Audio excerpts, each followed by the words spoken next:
Tekereza igihugu cyohereza abana bacyo b'abasirikare mu mahanga yakure kwitanga no kumena amaraso kugira ngo bagarure amahoro mu gace karangwa iterabwoba rikomeye, bagafasha ibigo by'ubucuruzi bikomeye ku isi gukomeza imishinga ya za miliyaridi z'amadolari. Ariko nyuma y'ibyo byose icyo gihugu kigashimirwa gufatirwa ibihano n'ibihugu by'ibihanganye ndetse no gukorerwaho inkunga n'imiryango mpuzamahanga yariyemeje kugishyigikira. Iyi si inkuru mbarirano nibiri kuba rwose hagati y'u Rwanda, umuryango w'ubumwe bw'i Burayi EU na Leta Zunze Ubumwe za Amerika ku kibazo cy'umutekano mu ntara ya Cabo Delgado muri Mozambique. Muri uyu mwanya rero tugiye kugaragaza ukuri kwambaye ubusa, facts, gushingiye ku nkuru yanditswe n'ikinyamakuru Bloomberg ndetse n'igisubizo gikomeye cyatanzwe n'umuvugizi wa leta y'u Rwanda wa guverinoma y'u Rwanda Madame Urwanda Macron, wamaganye uburyarya bw'amahanga akabwira ukuri abatekereza ko u Rwanda rwakomeza gukoreshwa. Mu nkuru iherutse gutangazwa n'ikinyamakuru gikomeye cya Bloomberg, hagaragajwemo ko inkunga y'umuryango w'ubumwe bw'i Burayi EU yagenerwaga ingabo z'u Rwanda ziri mu butumwa bwo kurwanya iterabwoba muri Mozambique izahagarara muri Gicurasi uyu mwaka wa 2026. Dukurikije amagambo yanditswe na Bloomberg, iyi nkuru ivuga iti: inkunga y'imari y'umuryango w'ubumwe bw'u Burayi yagenerwaga ingabo z'u Rwanda zifasha mu kurwanya inyeshyamba zifitanye isano n'umutwe wa leta ya Kisilamu Islamic State muri Mozambique izarangira muri Gicurasi, kandi nta gahunda ihari yo kuyongera nk'uko amakuru aturuka mu bantu bazi neza iki kibazo abivuga.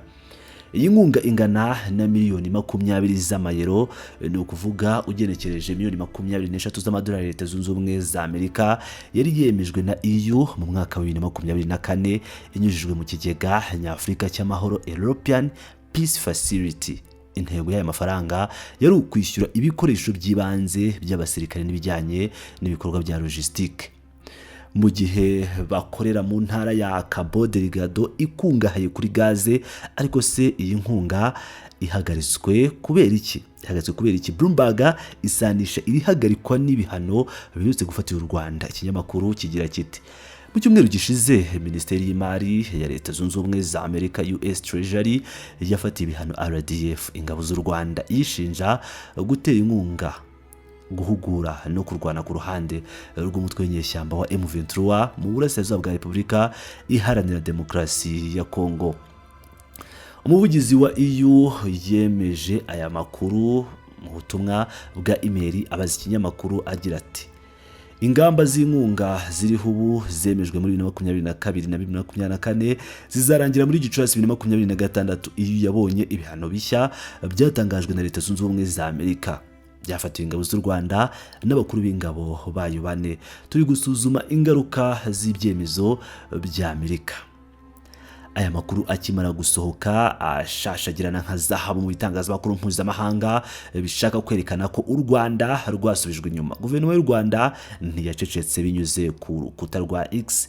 Umuvugizi wa guverinoma Urwanda Macron yatangaje ibisubizo cyangwa yatanze ibisubizo byumvikana byuzuye imibare n'ukuri kudashingiye ku marangamutima. Ijambo kurindi, Macron yagize ati: kuramba kw'ibikorwa by'ingabo z'u Rwanda byumvikanweho n'ibihugu byombi muri gahunda yo kurwanya iterabwoba muri Mozambique.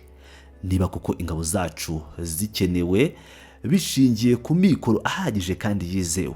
Aha yerekanye ko u Rwanda rutikoreye gusa umuzigo w'amahoro, ahubwo ko hakenewe ubufatanye bufatika. Yakomeje ashyira ukuri hanze kubirebana n'iyo nkunga ya EU yavugwaga agira ati: iki nicyo kigega cy'Uburayi cy'amahoro European Peace Facility gitera inkunga igice kimwe, kandi kugeza ubu hafi miliyoni 20 z'amayero nizo zatanzwe. Ikiguzi cyose kuri guverinoma y'u Rwanda kiri hejuru y'inshuro 10 z'icyo giciro. Hiyongereyeho ukwitanga kw'ikirenga ku gutakaza ubuzima bw'abasirikare, byose mu rwego rwo kugarura umutekano muri Cabo Delgado. Iyi mibare irivugira. Mu gihe amahanga yigamba inkunga ya miliyoni 20 z'amayero yatanzwe inshuro 2, u Rwanda rwo rumaze gutanga asaga miliyoni 200 z'amayero kuva ubutumwa bwatangira. Ibi rero birashimangira ko guhagarika iyi nkunga atari uguhana u Rwanda nk'uko bamwe bashaka kubigaragaza, ahubwo ni ukwirengagiza ikiguzi kinini u Rwanda rwari rusanzwe rwikoreye rwonyine. Madame Yolande Makoro yakomeje anyomoza ikinyoma cy'uko u Rwanda rwagiye muri Mozambique gushaka indonke.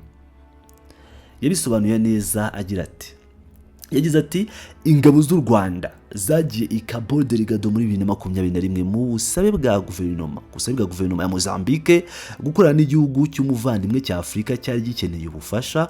Amafaranga ntabwo ari cyo kintu cyatekerejweho bwa mbere. Ese umusaruro w'uko kwitanga ni uwuhe? Umuvugizi wa guverinoma ntiyariye iminwa, yatanze ibimenyetso bifatika. Umusaruro w'ubu butumwa urigaragaza. Abasivili basubiye mu byabo, abana basubiye ku mashuri, ubucuruzi bwarongeye burafungurwa, ishoramari rinini ryo mu mahanga ryararinzwe. Nibyo koko ikinyamakuru Bloomberg nacyo cyabyemeje kivuga ko sosiyete y'Abafaransa icukura peteroli na gaze Total Energy yatangaje muri Mutarama isubukurwa ryuzuye ry'umushinga wayo nyuma y'uko umutekano wongeye kugaruka. Uyu mushinga bari bawuhagaritse muri Werurwe 2021 ubwo inyeshyamba ziyikiwe na Islamic State zagabaga igitero gikomeye ku mujyi wa Palma uri hafi aho. Ibyatumye Mozambique isaba u Rwanda ubufasha narwo rwohereza ingabo. Kugira ngo twumve neza ibiri kuba, tugomba kureba inyungu ziri muri kariya gace. Intara ya Cabo Delgado ntiyuzuyemo umucanga n'inyanja gusa, yuzuyemo imishinga ya za miliyari. Nk'uko Bloomberg ibivuga, umushinga wa Total Energy ufite agaciro ka miliyari 20 z'amadolari, $20 billion. Hari n'undi mushinga munini bihana imbibi uyobowe n'ikigo cya Leta Zunze Ubumwe za Amerika cyitwa Exxon Mobil Corp, ndetse banki ya Amerika ishinzwe kohereza no gukora ibintu mu mahanga US Export Import Bank iri gutera inkunga umushinga wa Total Energy ingana na miliyari 4.7 z'amadolari, $4.7 billion. Ibi byahuzwa n'ikibazo gikomeye kiri ku rwego rw'isi, gufungwa mu buryo bufatika kw'inzira y'amazi ya Strait of Hormuz iherereye mu burasirazuba bwo hagati, byatumye haba ihungabana rikomeye ry'ibyoherezwa mu mahanga bya gaze biturutse muri Katari, ari nacyo gihugu cya kabiri ku isi mu kohereza gaze. Ibi byazamuye cyane agaciro k'ingamba za Mozambique nk'isoko rishya ry'ingufu ku isi. Daniel Swift, umushakashatsi mukuru muri Foundation for Defense of Democracies i Washington, yabwiye Bloomberg ati mu by'ukuri nta muntu n'umwe ushaka ko ibikorwa byabo muri Cabo Delgado bigirwaho ingaruka mbi. Iyi gaza cyangwa LNG hangayikishije abantu benshi muri iki gihe. Hano rero niho haboneka kwivuguruza gukomeye cyane cyangwa paradox. Amerika ifatiye ibihano ingabo z'u Rwanda, nyamara izo ngabo nizo ziri kurinda ishoramari rinini rya Amerika muri Afurika ririmo za miliyari z'amadolari. Swift yemeza ko Amerika ishobora kuba idashaka ko ibihano bihungabanya bikomeye ubutumwa bwa RDF muri Mozambique. Isoza igisubizo cyayo, guverinoma y'u Rwanda yatanze ubutumwa bweruye kandi bukomeye ku mahanga, atekereza ko ari gukorera u Rwanda ikintu cyiza cyangwa faveur. Madame Yolande Makoro yabivuze mu magambo adaca ku ruhande agira ati, kugira ngo twumvikane neza, akazi ka RDF ko kurwanya iterabwoba muri Cabo Delgado kagiriye akamaro abaturage ba Mozambique mbere na mbere n'ibigo bishora imari muri gaz LNG. Kandi gushyigikira ako kazi si igikundiro u Rwanda rurimo gukorerwa, ntabwo ari faveri. Aya magambo asobanura ikintu kimwe: niba ibihugu by'i Burayi na Amerika bishaka umutekano w'ishoramari ryabo rya miliyari 20 z'amadolari ukomeza kurindwa, bagomba gushyigikira ababikora aho kubashyiraho iterabwoba ry'ibihano no kubambura inkunga y'inica n'ikize ya miliyoni 20 z'amayero. Itangazo rya guverinoma y'u Rwanda ryasojwe n'umwanzuro uhanitse ushobora guhindura isura y'ibintu mu masaha 24 gusa. Mu gihe wakurikizwa, Makuru yasoje agira ati, niba ubuyobozi bukuru bwa RDF ubusanze akazi kari gukorwa n'inzego z'umutekano z'u Rwanda Cabo Delgado kadahabwa agaciro, bwaba bufite uburenganzira bwo gusaba guverinoma gushyira iherezo kuri aya masezerano yo kurwanya iterabwoba byaba byumvikanweho n'ibihugu byombi bagataha. ngo mu gihe byabyumvikanweho n'ibihugu byombi nyine bakaba bataha. Ubwo turavuga abasirikare b'u Rwanda. Mu gusoza iyi nkuru rero reka mwumve ko iyi nkuru yerekana neza ko u Rwanda rwamenye agaciro karwo mu kibuga cya politiki mpuzamahanga, aho gupfukama ngo rwinginga amahanga ku nkunga zidahura n'ikiguzi gitangwa haba mu mari ndetse n'ubuzima bw'abasirikare. U Rwanda rwahisemo kwerekana ukuri. Muri make, imishinga y'ibihangange irinzwe n'amaraso n'ubushobozi bw'ingabo z'u Rwanda, igihe cyose ayo mahanga azumva ko gushyigikira izo ngabo ari impano baha u Rwanda aho kuba kugura umutekano w'inyungu zabo, u Rwanda rwiteguye gukusanya ibikoresho byarwo rugataha, maze ayo mahanga akisobanura n'inyeshyamba za Islamic State.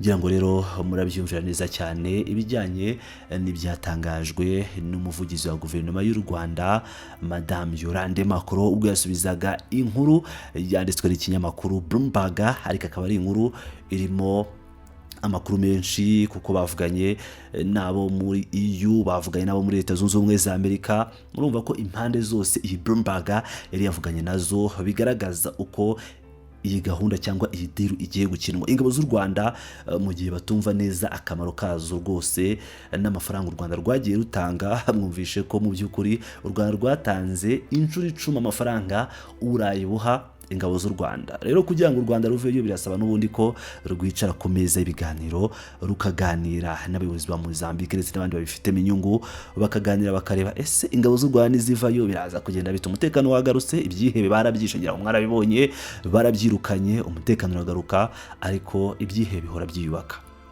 Nshuti bakunze rero ba Pilot News TV, ndabashimiye cyane kuba mwakomeje kubana nanjye muri iyi nkuru. Niba ugeze hano kanda like, ndahita ngushimira cyane, urawa agaciro, kandi mutanga ibitekerezo hasi muri comment section down below, aho hasi hagenewe gutanga ibitekerezo, ubundi tujye tuganira gake gake. Ndabakunda cyane.